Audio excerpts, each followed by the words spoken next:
오늘 본문은 다윗의 이름이 온 이스라엘에 알려진 결정적인 계기가 되는 유명한 다윗과 골리앗의 전투를 다루고 있는 본문입니다. 다윗은 이스라엘과 블레셋의 전쟁에 참전한 형들을 방문하기 위해서 먹을 것을 가지고 온 것이에요. 아버지 이새가 이 다윗에게 부탁을 한 것입니다. 다윗은 전쟁에 참여하지 못하였고요, 집에서 남아서 양을 치고 있었기에 아버지 이새가 전쟁터로 나아간 큰형 3명에게 먹을 것을 전달하고 오라고 다윗을 불러 심부름을 시킨 것입니다. 전쟁터에 도착한 다윗은요, 얼마나 이상한 광경을 목격하게 되는지 몰라요. 블레셋의 용사 골리앗이라는 거인 장수가 나와서요, 하나님을 모욕하고 또 이스라엘을 모욕하는 말들로 겁을 주자 이스라엘 군대들이 이 장수 앞에서 벌벌 떨기 시작합니다. 이 상황 속에서 다윗은 골리앗과 싸우기로 결정하게 된 거예요. 여러분, 다윗이 전쟁에 참여하지 못한 이유가 무엇이었을까요? 참여하지 못한 이유는 좀 정확하게 한마디로 표현한다고 하면 세상의 눈으로 봤을 때 다윗이 보잘것없는 소년이었기 때문이에요. 아직 나이도 어렸을 뿐더러 키도 작았고요, 외모는 아름다웠지만 등치가 작았기 때문에 전쟁에 참여하기에는 합당하지 않은 체구와 외모를 가지고 있었습니다.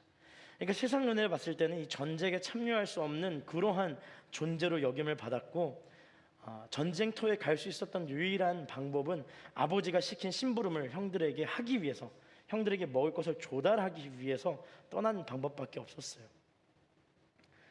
그렇다면 이 보잘것이 없어 보였던 이 다윗이 어떻게 전쟁 가운데 승리하였는지, 또한 어떤 선택을 통해서 하나님의 영광을 전쟁에서 회복하였는지를 우리가 함께 살펴보며 오늘 은혜를 누리기를 원합니다. 첫 번째, 다윗은 두려움을 뛰어넘는 믿음을 선택했어요. 여러분, 우리가 두려움도 있고 믿음도 있습니다. 근데 우리가 두려움에 사무쳐 믿음의 선택을 하지 못할 때가 많이 있어요. 왜냐하면 두려움은 눈에 보이기 때문이에요. 믿음은 눈에 보이지 않는 하나님께 순종하는 것이고, 두려움은 눈에 보여지는 것을 쫓아 살아가기 때문에 우리는 항상 두려움에 휩싸일 때가 많습니다. 오늘 우리가 읽은 본문 앞에 보면 모든 이스라엘 백성들이 블레셋의 골리앗 앞에서 벌벌 떨고 있어요. 골리앗의 키가 대략 한 3m 정도 됐다고 합니다. 대략 이 천장 정도가 되겠죠. 3m의 키를 가지고 있었고요, 갑옷이 한 60kg 정도 되었다고 해요. 그리고 그가 사용하는 이 창의 그 뾰족한 머리만 6kg가 넘는 무기를 가지고 있었다고 합니다. 단시 전쟁의 한 방법 중에 각 진영에서 가장 유능한 장수 한 명씩 나와서 싸워 이기면 그 전쟁을 다 이기는 형태로 치르곤 했던 방법이 있었어요. 이스라엘 군인들은요, 진을 치고 싸우기를 준비하였는데 블레셋 장수들이 이렇게 대결을 요청하면서 선포하는 거예요. 야, 너 만군의 여호와 하나님을 믿는 이스라엘 백성들아, 한 명만 나와라. 한 명만 나와서 나와 싸워서 이기면 우리가 너희의 종이 될 것이다. 막 이렇게 선포하는 거예요. 쫄았냐? 막 이러면서 막 선포하는 거예요. 근데 그 외침 가운데 누구 하나 전쟁 앞으로 나아가는 사람이 없이 다 벌벌 떨고 있는 것입니다. 그때 이 진영 안에서 이 포상에 대한 이야기가 울려 퍼지기 시작해요. 그 내용이 어떤 것이냐면, 골리앗과 싸워 이기는 자는 왕께서 큰 제물을 내리신다라고 얘기해요. 이 왕은 누구일까요? 사울 왕이죠. 사울 왕이 제물을 준다. 그뿐만 아니라 사울 왕의 딸과 결혼시키겠다라고 얘기해요. 그리고 집안의 모든 세금을 면해주겠다라고 이야기합니다. 이것은 어마어마한 상금이에요. 포상이 걸려 있는 것이죠. 즉, 골리앗과 싸워 이길 수 있는 자를 찾고 있었는데 아무도 나오지 않는 상황이었어요. 이 상황 속에서 다윗은 골리앗과 싸우기로 결단합니다. 여러분, 싸우기로 결단한 거예요. 여러분, 다윗은 전쟁에 준비된 사람이었을까요? 그렇지 않은 사람이었을까요? 다윗은요, 전혀 전쟁에 준비된 사람이 아니었어요. 세상의 눈으로 봤을 때 누가 봐도 다윗은 전쟁에 합당하지 않았습니다. 8형제 중에 키가 가장 작았고 왜소한 외모를 가진 아들이었어요. 심지어 사무엘이 이스라엘의 다음 왕을 세우기 위해 아버지 이새의 집을 방문하였을 때 아버지 이새가 다윗을 소개하지 않으려고 합니다. 사무엘상 16장 11절을 보면요, 이렇게 기록해요. 11절이요. 사무엘이 이새에게 물었습니다. 내 아들이 다 온 것이냐? 이새가 대답했습니다. 막내 하나가 있기는 한데 점점점이요. 지금 양들을 돌보고 있습니다. 아주 중요한 핵심 인물이 집안에 초대되었어요. 보통 집안에 아주 중요한 손님이 오면 부모님이 이렇게 얘기하죠. 오늘 저녁에 일찍 들어와. 왜요? 아주 중요한 손님 오니까 너 일찍 들어와서 인사해야 돼. 근데 거기에서 죄가 된 거야. 근데 아버지의 양을 지키는 이 다윗이요, 어떤 정도로 이 집안에서 위치를 차지하냐면요, 종과 비슷한 위치예요. 양떼를 지킨다는 것은 이 광야에서 잠을 자야 했고요, 양들과 함께 평생을 살아야 합니다. 집안에서 잠을 자는 일도 극히 드물고 양떼를 돌봐야 하기 때문에 양이 혹시 이리떼에게 먹히진 않을까, 누군가 잡아가진 않을까 해서 밤낮으로 양과 함께 지내는 인생을 살아야 하는 것이 이 양을 돌보는 일이에요. 그러니까 집에서 할 수 있는 가장 천민하고 낮은 일을 해야 했던 이 다윗, 이새는 다윗을 정말로 존귀한 존재로 여기지 않았어요. 형들에 비하여 외모도 떨어지고 키도 작았던 것이죠. 그는 전쟁에 합당하지 않았습니다. 다윗은 비슷한 시기에 사울의 목을 맡은 자로 부름받아 악한 영이 사울을 괴롭힐 때 하프를 연주하여서 사울을 회복하는 그런 일들을 하는 자로 부름을 받았습니다. 사울 옆에 있었던 그런 소년, 하프를 연주하는 소년, 아주 나약한 양을 치긴 하지만 때론 사울이 어려웠을 때, 영적으로 힘들어졌을 때 왕이 불러오면은 그 왕궁으로 들어가서 하프를 연주하여서 악한 영을 내쫓는 그런 역할들을 했어요. 31절과 32절을 이렇게 한번 기록하고 있습니다. 31절과 32절 말씀을 보겠습니다. 누군가 다윗이 하는 말을 듣고 사울에게 보고했습니다. 그러자 사울이 다윗을 불렀습니다. 다윗이 사울에게 말했습니다. 저 블레셋 사람 때문에 우리의 기가 죽어서는 안 됩니다. 왕의 종인 제가 나가서 그와 싸우겠습니다. 결단한 거죠. 이게 불편했던 거예요. 여러분, 전쟁터에 있는 군인들과 장군들, 그리고 전쟁을 위하여 준비된 많은 사람들이 있었는데, 이 모든 상황에서 다윗이 전쟁에 나간다라고 이야기를 하면서 대화의 주도권을 다윗이 가져가고 있는 거예요. 전쟁의 중심에 아무것도 위협적이지 않은 아주 나약한 존재인 다윗이 그 전쟁 중심터에서 모든 주도권을 행합니다. 너무 재밌지 않습니까?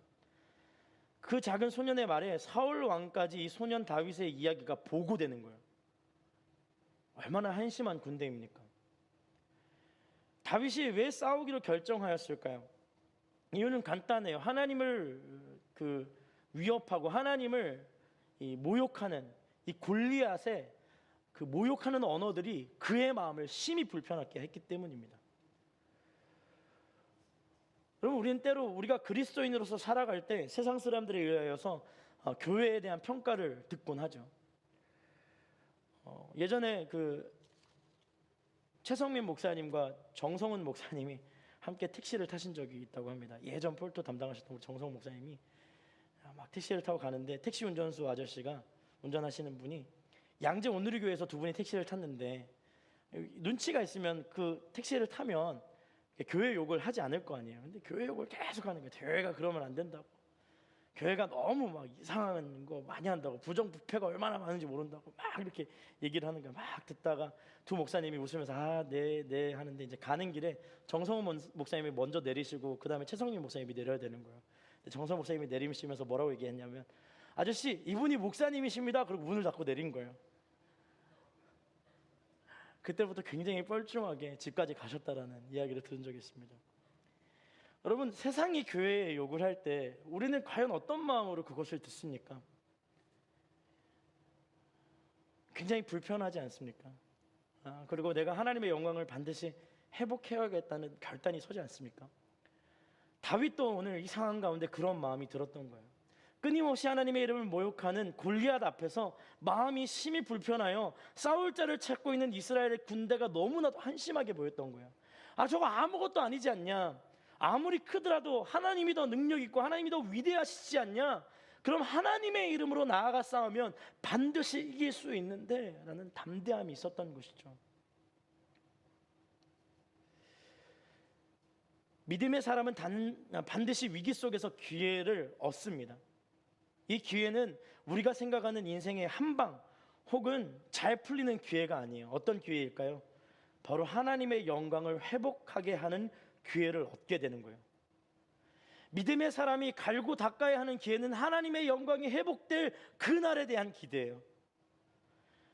내가 하나님 앞에 믿음을 가지고 살아간다라는 것은 하나님께서 나의 인생을 통하여서 하나님의 영광을 회복시킬 수 있다라는 그 담대한 믿음의 기회를 확보하기 위한 인생을 살아야 하는 것입니다. 31절에 보면 사울이 다윗을 불렀습니다. 이 대화의 외형상 사울이 다윗을 부른 것 같지만 그 대화의 주도권은 다윗에게 있어요. 왜냐하면 사울이 만약에 이 대화의 주도권을 가지고 있었다면 일방적으로 먼저 다윗을 불렀겠죠. 근데 그렇지 않아요.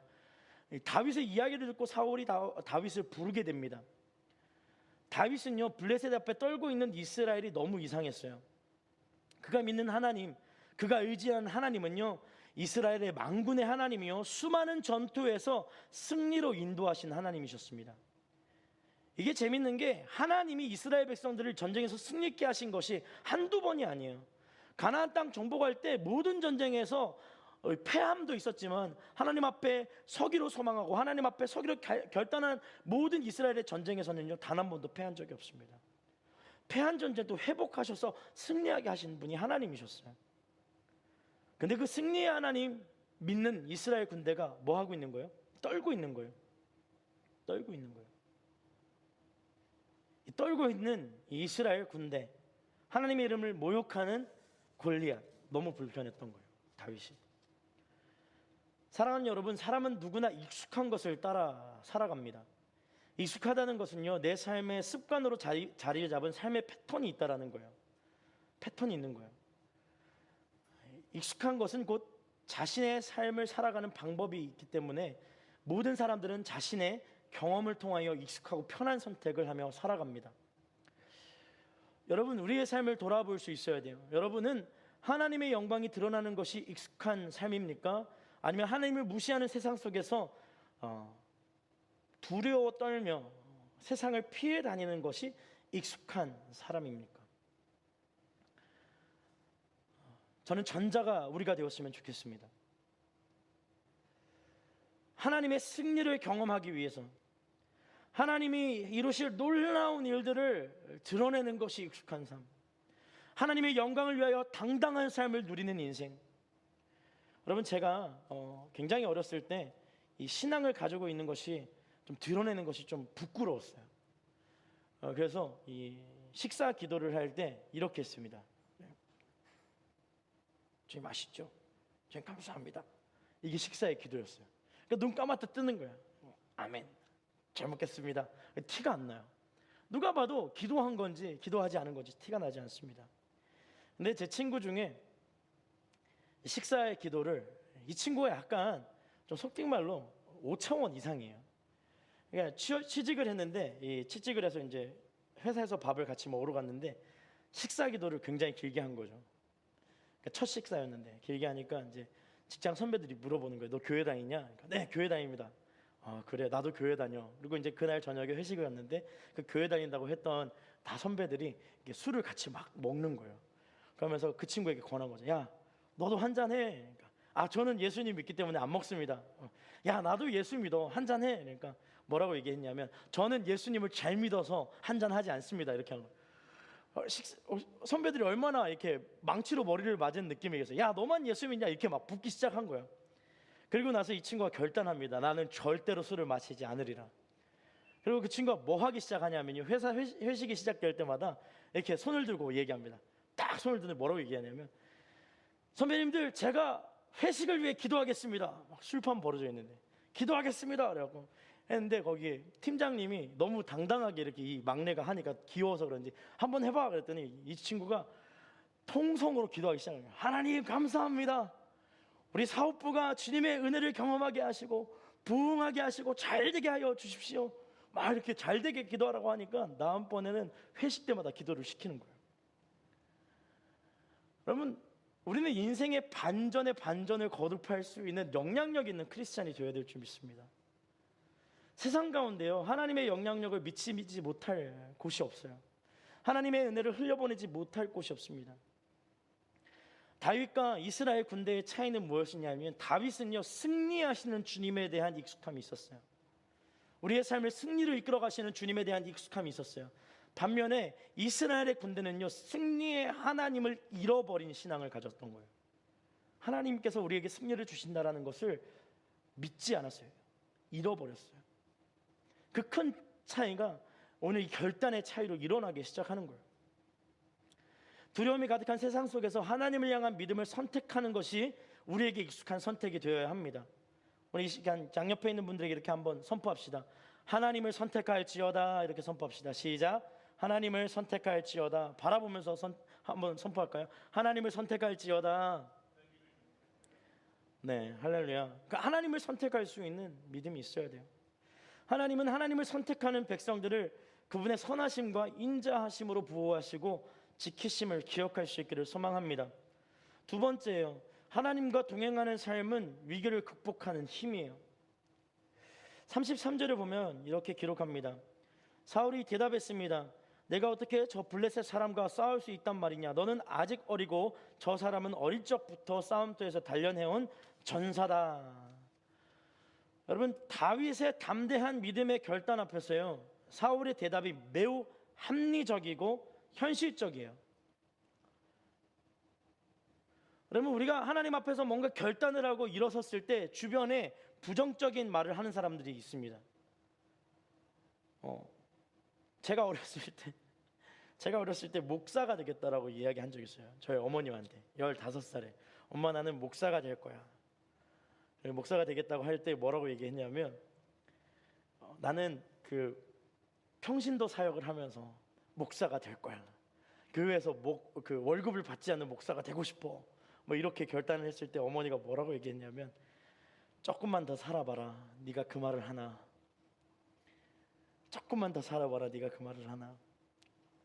여러분, 정말 힘들지만 현실적인 이야기들을 할 때 우리의 마음이, 그때 저는 좀 이렇게 기도를 그렇게 많이 하면 어머니가 나에게 그런 말을 약간 이러면서 엄청 울면서 기도했었던 적이 있음이 기억이 됩니다. 여러분, 세상 사람들에게 우리의 비전을 얘기하면요, 정신 차려라. 혹은 교회 안에서도 내가 하나님 앞에 품은 비전과 꿈을 이야기하여 달려가려고 할 때, 야, 그래서 오늘 너는 뭘 하고 있니? 현실적인 이야기들을 계속 이야기합니다. 그때 우리의 마음은 낙심되고요, 무너질 수 있어요. 오늘도 마찬가지예요. 사울 앞에서 다윗이 전쟁에 싸우겠다라고 얘기하니까 사울이 불러내서, 야, 너 진짜 강하고 담대한 친구구나. 너 믿음이 강하구나. 내가 뒤에서 중보할게. 나가서 싸워 이겨라. 뭐 이렇게 얘기하는 것이 아니라 현실을 드러내는 거예요. 너 어떻게 저 블레셋 사람과 싸울 수 있단 말이냐. 다윗의 담대한 믿음의 결단 앞에서 사울의 대답이 굉장히 합리적인 거예요.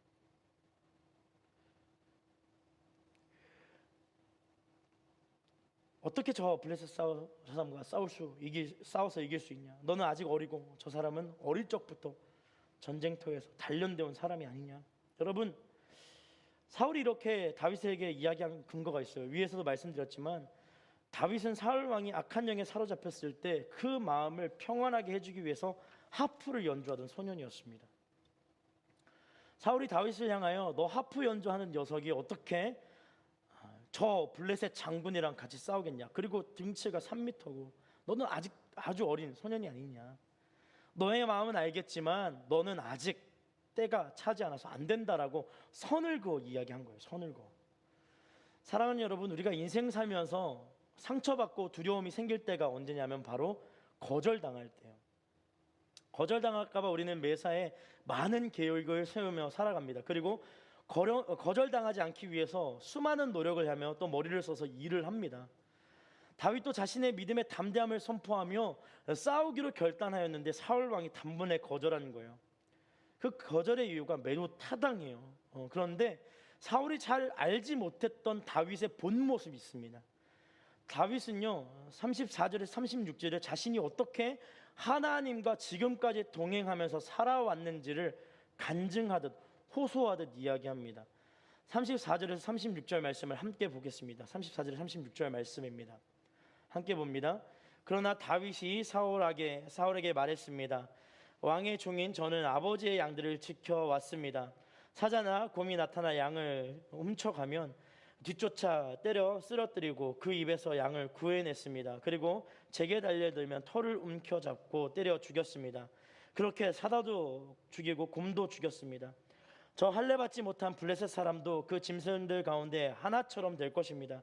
살아계신 하나님의 군대를 모욕한 사람을 어찌 그냥 내버려 둘 수 있단 말입니까? 아멘. 다윗은 자신이 양을 지킬 때 사자나 곰이 와서 양을 움켜쥐면 그 맹수를 치고 양을 건져냈듯이 오늘 골리앗에게서도 그렇게 할 수 있다라고 담대하게 얘기해요. 하나님께서 그와 함께 하시는 매일매일의 삶의 간증이 여기에 있는 것입니다. 오늘도 나는 하나님과 함께 한다.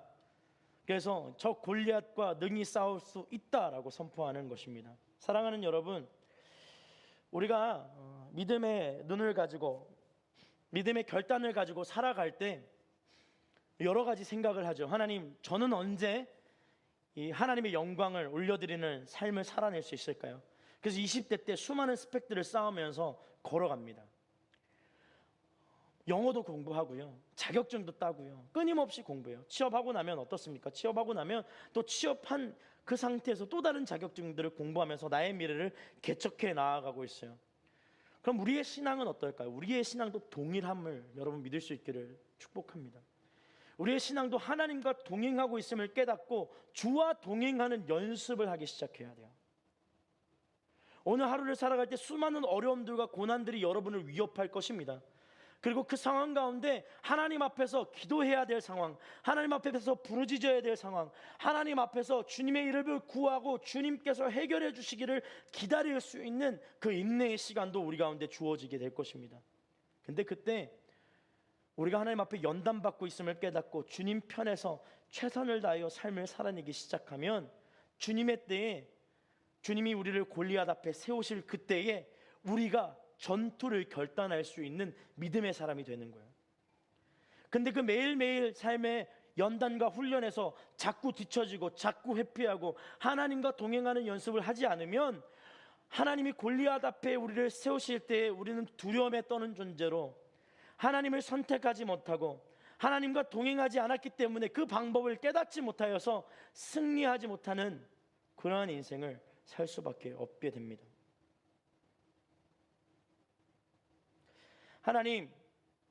하나님은 우리와 함께 하시는 분이세요. 과거에만 함께 하시는 분이 아니라 지금 이 순간도 우리와 함께 하시는 분이십니다. 그런데 안타깝게도 오늘을 살아가는 많은 그리스도인들은요, 과거의 하나님을 의지하고 그 믿음의 추억을 붙잡고 살아갈 때가 있어요. 추억을 붙잡는 거예요. 내가 처음 예수님을 만났던 그 뜨거운 기도의 자리의 추억, 내가 가장 은혜를 받았던 아울리치 현장의 추억, 내가 가장 성령의 충만한 예배를 드렸을 때 그 추억. 그렇다면 오늘 우리와 함께 하시는 하나님은 어디에 계시는 걸까요? 오늘 나와 함께 하시고 오늘 나에게 말씀하시는 주님, 오늘 나의 인생의 모든 어려움과 고난을 함께 싸우시는 주님은 과연 어디에 계시는 걸까요? 사랑하는 여러분, 오늘 주님이 나와 함께 하심을 믿을 수 있는 저와 여러분이 되기를 축복합니다. 오늘 나의 인생에 하나님은 모든 관심이 쏠려 있어요. 하나님의 모든 관심은 나의 인생 가운데 초점이 맞춰져 있습니다. 나의 삶의 주인이신 하나님이라는 것을, 나의 삶의 주인이 하나님이라는 것을 믿는 것에 의심을 가지는 사람들이 있어요. 무슨 얘기냐면, 과연 우주 만물을 지으신 하나님이 나에게 집중하실 수 있을까? 나를 인도하시고 있을까? 내 가장 작은 그 문제점들에 하나님의 그 도우심이 임할 수 있을까? 이건요, 성경을 잘 읽지 않은 사람들이 하는 이야기입니다. 성경을 조금 더 집중하여서 읽어보면, 성경을 조금 더 묵상하여 읽어보면 성경의 모든 내용이 개인을 향한 내용임을 우리는 깨닫게 됩니다. 개인을 통하여서 열방으로 흘러가고, 한 개인을 통하여서 한 가정으로, 한 나라로 흘러가고 있음을 우리는 깨달을 수 있어야 돼요. 오늘 본문도 동일하죠. 한 다윗의 인생을 통하여서 이스라엘과 블레셋의 싸움, 다윗과 골리앗의 싸움을 통해서 하나님의 영적인 전쟁에 승리를 허락하게 하시는 거예요. 한 명의 순종으로 하나님이 하나님의 나라를 승리케 하신다라는 것입니다. 다윗은 자신의 삶의 주인이 누구이며 삶의 피난처가 누구인지 명확하게 알고 있었어요. 다윗은 자신의 삶의 주인이 하나님이시기에 그 삶의 두려움은 하나님 한 분 외에 그 어떤 것도 없다라는 것을 선포하며 시편 23편에 하나님의 이름을 높이고 있는 것이죠. 시편 23편을 보면 여호와는 나의 목자시니 내게 부족함이 없다라고 이야기합니다. 그분이 나를 푸른 목장에 누이시고 잔잔한 물가로 인도하신다. 내 영혼을 회복시키시고 당신의 이름을 위하여 의의 길로 인도하신다. 내가 죽음의 그림자에 드리운 골짜기를 다닐 때라도 악한 것을 두려워하지 않는 것은 주께서 나와 함께 하시기 때문이다. 할렐루야. 여러분, 악을 두려워하지 마시고 악을 위하여 싸우시는 주님을 의지할 수 있는 저와 여러분이 될 수 있기를 소망합니다. 여러분, 한마디로 말하자면 다윗은 하나님께서 자신과 동행하고 계심을 믿었어요. 매일매일 삶에 두려움이 가득했지만 지금 내 삶에 하나님의 손에 붙잡혀 있다. 하나님은 나의 목자시다. 그래서 나는 오늘도 하나님 편에 선다라는 믿음의 결단이 있었던 것입니다. 사랑하는 여러분, 무엇이 우리를 두렵게 합니까? 무엇이 우리를 떨게 합니까? 하나님 외에 그 어떤 것도 우리가 두려워해야 할 것이 없음을 선포할 수 있는 저와 여러분이 될 수 있기를 소망합니다. 우리의 삶이 어디 평탄한 삶을 살고 있습니까? 그렇지 않아요. 다른 사람들이 봤을 때 부러운 인생 길을 걸어가고 있습니까? 그렇지 않습니다. 우리의 삶에 크고 작은 어려움들이 있습니다. 그 어려움들을 우리는 해결하기 위해 우리 나름대로의 최선을 다하며 아둥바둥 살아냅니다. 그런데 우리가 깨달아야 하는 것은요, 그 삶의 현장이 나의 노력을 가지고 아둥바둥 살기 위하여 주어진 인생이 아니라는 거예요. 여러분, 여러분의 인생이 여러분 나름대로의 최선을 다하며 아둥바둥 살아가는 인생으로 이 땅 가운데 보냄을 받은 게 아니라는 것을 믿을 수 있기를 축복합니다. 여러분, 여러분의 삶, 그 삶의 현장은요, 하나님께서 우리에게 허락하신 하나님과의 동행 훈련이라는 거예요. 내 삶의 지금 현 주소는 하나님과 동행하는 훈련의 기간입니다. 크고 작은 문제를 하나님과 함께 풀어나가는 것, 하나님이 나의 삶 속에 함께 하심을 느끼고 이 훈련의 장소가 바로 우리의 삶이 되기를 간절히 소망하는 그 결단이 우리 가운데 있어야 되는 거예요. 사랑하는 여러분, 오늘도 하나님이 여러분을 훈련시키고 연단시키심을 믿을 수 있는 저와 여러분이 되기를 소망합니다. 우리의 삶은 하나님 편에 설 때 비로소 하나님의 인도하심을 경험하게 되는 거예요. 매일의 삶의 연단과 훈련이 있음을 기억할 수 있는, 그리고 믿음의 부르심에 응답하는 저와 여러분이 되기를 소망합니다. 세 번째는요, 우리의 삶에 익숙한 것을 통해 하나님의 영광이 드러난다라는 거예요. 여러분, 다윗은 목자의 삶에 대한 이 간증을 사울에게 이야기합니다. 다윗이 전쟁에 나가는 것을 이 이야기를 들은 후에 사울이 결정하는 것이죠. 그렇게 하나님이 너와 함께하였구나. 그럼 전쟁터에 나가라. 그리고 전쟁에 나갈 때 사용할 무기를 허락하는데 그 어떤 것이 다윗에게 주어졌는지 한번 살펴보기를 원합니다. 38절 말씀이에요. 사울은 다윗에게 자기 군복을 입혔습니다. 갑옷을 입히고 머리에 청동투구를 씌워 주었습니다. 사울은 자신의 군복을 다윗에게 입힙니다. 이는 단순하게 갑옷이 없었던 다윗을 보호하기 위하여 입힌 그 차원이 아니에요. 다윗을 보호하기 위해 갑옷을 준비하였다면 일단 장군이나 다윗과 등치가 비슷한 사람의 갑옷을 가지고 와서 입혀야지 됐을 거잖아요. 근데 사울은 굉장히 키가 큰 사람이었어요. 그러니까 사울의 갑옷을 입는다라는 의미가 단순히 다윗을 보호하는 것에 그치는 것이 아니라 왕의 옷을 입혀서 왕의 대신하여 다윗이 싸우러 나아간다라는 이 의미가 있는 거예요. 왕을 대신하여 대표하여 이스라엘을 대표하여 나아가 싸우는 거예요. 그래서 왕의 이 갑옷을 입고 이 투구를 쓰고 무기를 가지고 나아가는 것이에요. 여러분, 이 화려한 다윗 왕의 갑옷을 입었을 때 다윗은 어떤 느낌이었을까요? 우와, 멋있다, 완전 내 스타일이야, 나도 왕 같은 갑옷을 입으니까 왕처럼 보이는데 어때? 이러면서 그랬겠습니까? 예, 이러면서 왕처럼 보이는데 멋있는데 하면서 거울 막 보면서 그러지 않았어요. 39절 말씀 보니까요, 다윗은요, 다윗은 그 군대 위에 칼을 차고 시험 삼아 걸어봤다가 사울에게 이런 옷은 익숙하지 않아서 입고 갈 수 없습니다 하고는 그것들을 다 벗어버렸습니다 라고 기록해요. 익숙하지 않아서 모든 것을 벌어버려요. 여러분, 다윗은요 왕의 궁복과 칼을 거부한 이유가 익숙하지 않아서요. 익숙하지 않아서. 그러면 많은 군인들은요, 그 사울의 갑옷을 한번 입어보고 싶었겠죠. 굉장히 좋은 갑옷이 아니었겠어요? 굉장히 좋은 칼이 아니었겠어요? 굉장히 좋은 투구가 아니었겠습니까? 입고 있으면 뭔가 왕위를 이어받은 것 같고, 뭔가 멋있어 보이고, 가장 높은 직위에 올라간 것 같고, 모든 군대의 대장이 되어서 지휘할 수 있는 위치에 있는 것 같다라는 느낌의 그 갑옷을 서로 입어보고 싶지 않았겠습니까? 근데 익숙하지 않아서 모든 것을 버립니다. 근데 그 다윗이 모든 것을 버릴 수 있었던 이유가 있어요. 37절 말씀을 한번 보겠습니다. 37절입니다. 사자의 발톱과 곰의 발톱에서 저를 구해내신 여호와께서 저 블레셋 사람들의 손에서도 구해내실 것입니다. 사울이 다윗에게 말했습니다. 가거라, 여호와께서 너와 함께 하시기를 바란다. 무슨 얘기냐면 사자의 발톱과 곰의 발톱에서 저를 구해내신 분이 계세요. 그러니까 사울의 갑옷도 전쟁터에서 자신의 몸을 보호하기 위해 입는 거예요.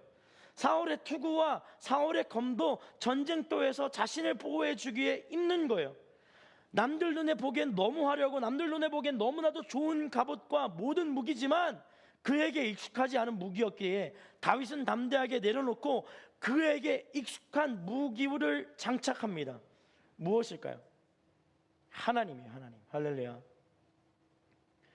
세상의 권세도, 세상의 위치도, 세상의 위협적인 언어도 그를 보호하지 못했어요. 그를 보호한 것 하나밖에 없습니다. 전능하신 하나님, 여호와 하나님, 나를 보호하시는 유일하신 분, 그분이 다윗과 함께 하셨기에 다윗은 그 모든 익숙하지 않은 갑옷들을 버려버린 것입니다.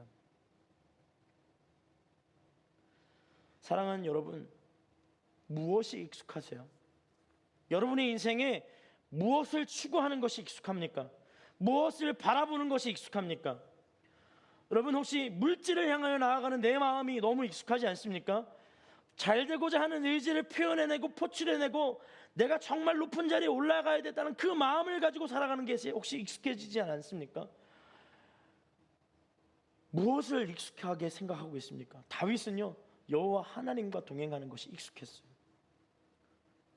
그러니까 두려움이 없는 거예요. 사랑하는 여러분, 우리가 하나님과 함께 동행하는 것이 우리의 가장 큰 은혜요 익숙한 삶이 되기를 축복합니다. 또한 여러분, 다윗이 사울의 모든 갑옷과 이 무기들을 버릴 수 있었던 이유, 익숙하지 않아서이기 때문인데요. 왜 익숙하지 않아서 버릴 수 있었냐면, 두 번째로 우리가 고민해 봐야 될 것은 다윗은 반드시 승리해야 하기 때문이에요. 익숙하지 않은 것들을 가지고 나와서 뽐내면서 전쟁을 치를 수 있어요. 돌팔매질도 여러 번 해서 맞춰 싸워 이길 수 있습니다. 그런데 익숙하지 않은 것을 버리고도 선택한 것은 내가 반드시 승리하리라는 확고한 믿음 때문이었습니다. 모든 무기를 가지고 다윗이 선택한 무기가요, 40절에 기록됩니다. 40절 말씀을 읽겠습니다. 대신에 다윗이 자기 지팡이를 들고 시냇가에서 매끄러운 돌 5개를 골라 양치기 주머니에 넣은 다음에 무린매를 쥐고 그 블레셋 사람에게로 다가갔습니다 라고 기록해요. 화려한 군복 내려놓고 선택한 건요, 그가 매일매일 입었던 옷과 양을 칠 때 사용했던 지팡이, 그다음에 매끄러운 돌, 그리고 물매를 가지고 골리앗 앞으로 나아가는 거예요. 여러분, 왜 다윗은 사울이 주는 칼을 마대하고 이 막대기, 물매를, 그 다음에 돌 5개를 선택했을까요? 이유는 간단해요. 반드시 승리해야 하기 때문이에요. 여러분 한번 생각해 보십시다. 다윗이 양을 칠 때 수많은 맹수들이 양을 잡아먹기 위해서 달려들었어요. 근데 한번 생각해 보세요. 맹수를 보면 맹수가 이렇게 움직이는 맹수 있습니까? 없어요. 맹수 막 이렇게 뛰어다니지 않습니까? 여기 뛰고 저기 뛰고 왔다 갔다 하는 맹수들을 뭘로 잡은 거예요? 물매를 돌려서 탁 잡아서 승리했어요. 근데 골리앗 어때요? 골리앗은 어떠냐? 골리앗은 뭐 서 있잖아요. 그냥 가만히 있어요. 그리고 하는 게 뭐예요? 와, 입을 벌려 막 모욕하고, 등치는 크지만 실제적으로 봤을 때 다윗에게 아무런 문제가 되지 않았어요. 물매 하나면 충분하였어요. 물매 하나면 정확하게 이마에 꽂을 수 있었습니다. 왔다 갔다 하는 동물들도 맞췄는데 가만히 서 있는 저 골리앗이 전혀 위협적이지 않았던 거예요. 사랑하는 여러분, 우리의 인생을 살다 보면, 우리의 삶을 살다 보면 수많은 연단의 고난의 시간들이 우리에게 찾아와요. 20대 얼마만큼 상처 많이 받습니까? 얼마만큼 절망 많이 합니까? 근데 그 순간에 하나님을 의지하는 연습을 해야 해요. 하나님을 선택하는 연습을 해야 해요. 하나님의 부르심에 응답하고 하나님의 기름 부으시는 자리로 나아가는 그 믿음을 단련해야 돼요. 그렇게 단련하고 나면 인생의 가장 큰 고비처럼 느껴지는 어두움이 우리 앞에 다가왔을 때 아무것도 아니게 되는 거예요. 너 뭐냐? 너 아무것도 아니지 않냐? 그 담대함이 생기는 거예요. 누구 안에서? 주님 안에서. 위기가 기회로 찾아오는 그때, 매일매일 삶 속에서 주와 함께 동행하는 그 동행의 시작이 우리 가운데 선포되었을 때 순종하며 주님 품에서 성장하게 되면 어떤 어려움도 우리를 막을 수 없는 거예요. 할렐루야. 여러분, 오늘 쓰러집니까? 괜찮아요. 오늘 넘어져 있습니까? 괜찮아요. 주님을 붙잡기만 하면 되는 거예요. 주님을 붙잡기만 하면 되는 거예요. 주님이 나에게 힘 되시고 주님이 나에게 능력 되심을 의지하는 것. 그래서 골리앗이라는 아주 크고 위협적인 대상이 나의 앞에 왔을 때 아무것도 아닌 너를 내가 반드시 이기리라. 그리고 여러분, 저는요, 다윗이 이 돌 하나만 사용해도 충분했다라는 것을 알고 있었어요. 근데 다윗이요, 몇 개를 준비합니까? 5개. 여러분, 이 5개를 준비해서 어떻게 해요? 주머니에 넣어요. 이게 무슨 얘기인지 아십니까? 내가 반드시 너와 싸워 이기리라. 할렐루야.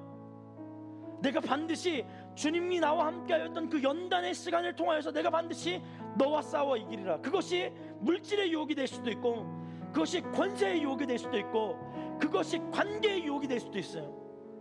하지만 주님이 오늘 나와 함께 하신다라는 그 믿음의 담대함을 가지고 조약돌 5개를 챙긴 다윗, 그리고 너무나도 높고 너무나도 위대해 보였던 그 골리앗 앞에 서서 당당하게 물매질을 돌리기 시작합니다. 만군의 여호와의 이름으로 나아간다. 나사렛 예수의 이름으로 나아간다. 그리고 정확하게 이마에 꽂습니다. 무너지지 않을 것 같았던 그 장수가 이마 한중간에 돌을 맞고 어떻게 돼요? 쓰러져요. 넘어집니다. 너무나도 쉬운 게임이었어요. 누구만 있었으면, 하나님과 동행할 줄 아는 믿음을 가진 한 사람만 있었다면. 여러분, 골리앗 앞에서 이스라엘 백성들이 며칠 동안 떨었는지 아십니까? 40일이에요. 무려 40일 동안 떨었습니다. 누가 없었어요? 믿음과 동행하는, 하나님의 믿음으로 하나님 앞에 훈련받고 동행하였던 한 사람이 없었어요. 한 사람이. 하나님은 그 한 사람을 오늘 찾으세요. 할렐루야. 어떤 상황에도 주님을 선택할 그 한 사람을 하나님은 찾으십니다. 그 한 사람이 내가 되기를 소망하십시오. 그 한 사람이 내가 되기를.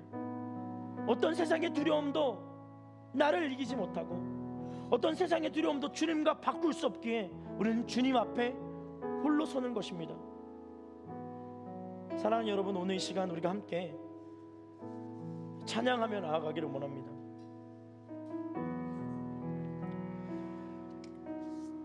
주님은 우리의 삶에 참으로 놀라운 일들을 행하십니다. 그 일들은 우리가 보기에는 너무나도 어려운 일들, 우리가 생각하기에는 너무나도 힘든 일들,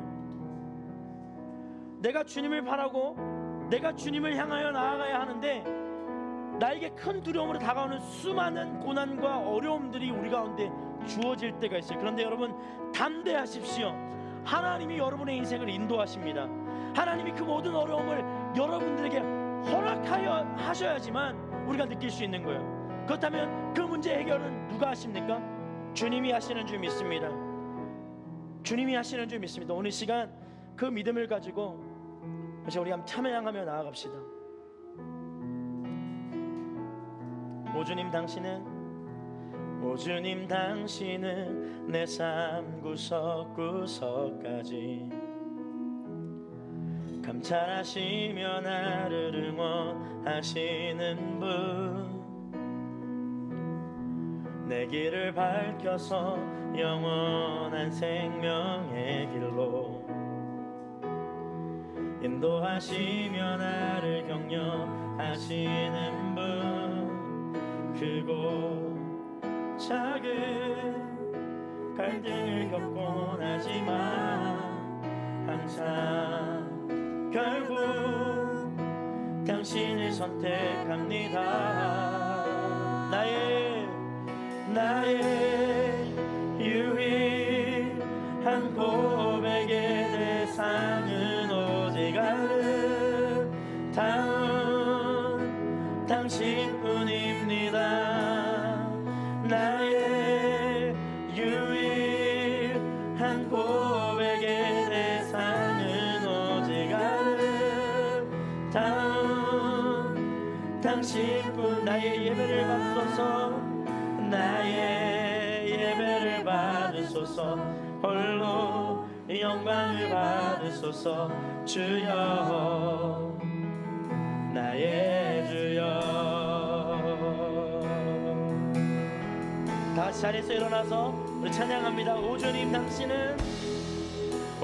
당신은 내 삶 구석구석까지 감찰하시며 나를 응원하시는 분, 내 길을 밝혀서 영원한 생명의 길로 인도하시며 나를 격려하시는 분, 크고 작은 갈등을 겪곤 하지만 항상 결국 당신의 선택, 크고 작은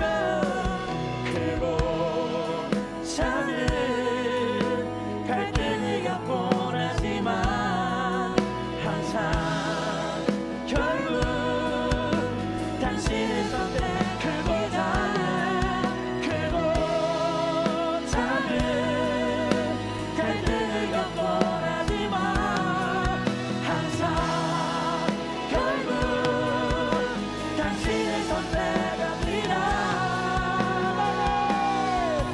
나의 유일한 고백의 대상은 오직 아름다운 당신뿐이. 나의 유일한 고백의 대상은 오직 아름다운 당신뿐이. 나의 유일한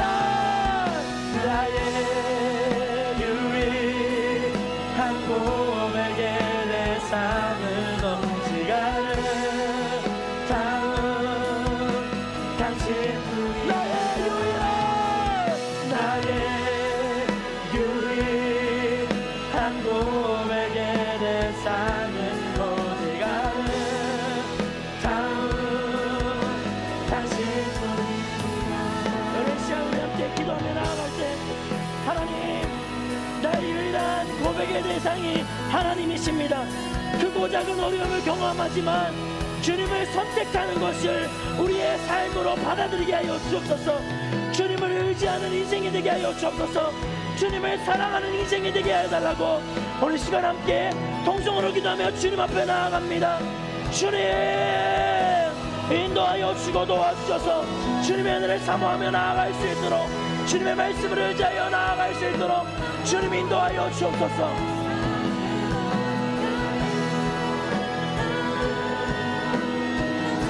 주님, 우리의 삶을 돌아봅니다. 우리의 삶에 묻어져 있던 우리의 인생의 고비고비들을 돌아봅니다. 하나님 인도하여 주셔서 주님을 사모하며 주님을 따르며 나아갈 수 있는 인생으로 하나님 변화시켜 주옵소서. 주님을 의지하게 하여 주시고 주님을 발견하여 주시고 하나님의 말씀으로 하나님의 뜻을 구하며 하나님의 영광을 향하여 나아갈 수 있도록 인도하여 주옵소서. 하나님 성령의 사람들이 일어나게 하여 주옵소서. 주님의 은혜가 일어날 수 있도록 역사하여 주옵소서. 하나님, 내가 나의 삶을 하나님 편에 선택하게 하여 주옵소서. 하나님의 능력을 의지하게 하여 주옵소서. 하나님, 불편함과 하나님 익숙함 속에서 그 익숙한 주님을 경험하게 하여 주시고, 하나님 불편한 마음을 가지고 주님의 뜻을 향하여 하나님 정말로 기도하며 나아갈 수 있는 인생이 되게 하여 주옵소서. 오 주님, 역사하여 주옵소서. 우리가 주님을 의지할 때 하나님 변화되는 인생이 되게 하여 주시고, 하나님의 영광과 하나님의 일들을 향하여 나아갈 수 있는 하나님의 역사가 일어날 수 있도록 도와주옵소서. 오 주님, 역사하여 주옵소서.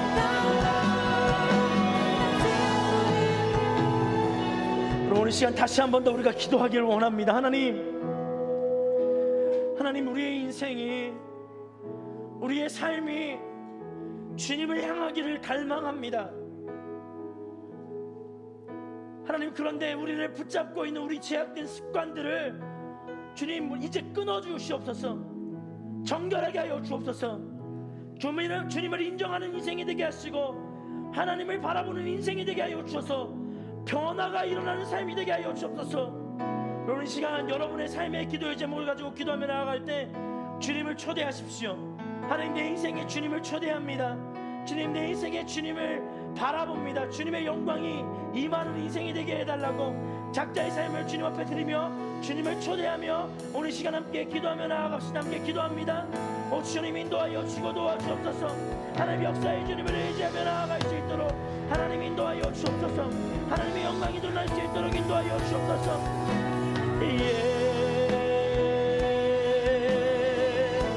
주여, 주여.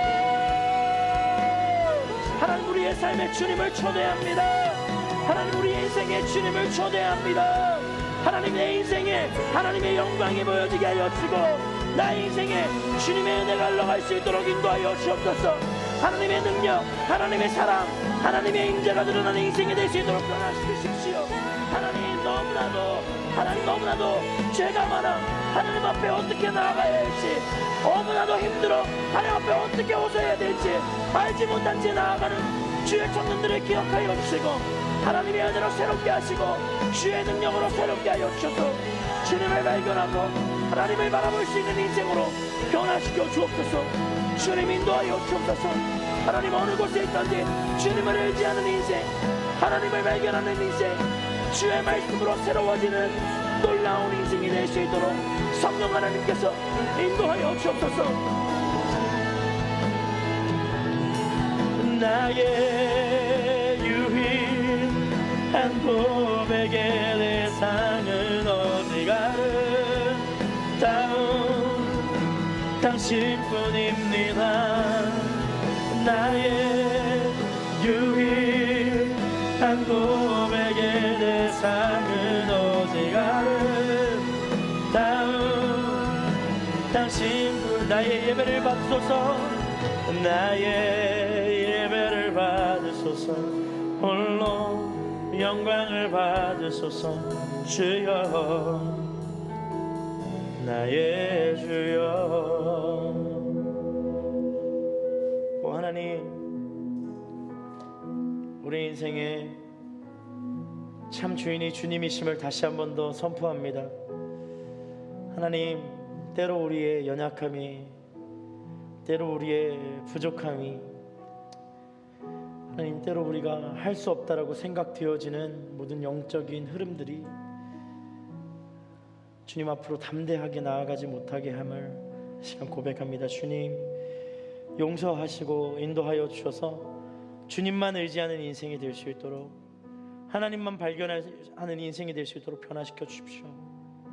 홀로 있다고 느껴질 때 하나님, 홀로 있는 것이 아니라 주님이 우리를 붙잡고 계시고, 주님이 우리를 안고 계시고, 주님이 우리를 위하여 기도하고 계심을 경험하는 인생이 될 수 있도록 변화되게 하시고, 그 하나님의 손길에서 하나님 훈련받고 주와 함께 동행하는 인생으로 변화받는 우리 귀한 폴트 지체들의 삶이 될 수 있도록 인도하여 주옵소서. 함께 하실 주님을 찬양합니다. 감사드리며 예수님의 이름으로 기도드렸습니다. 아멘. 우리 하나님 앞에 영광의 박수 올려드리겠습니다.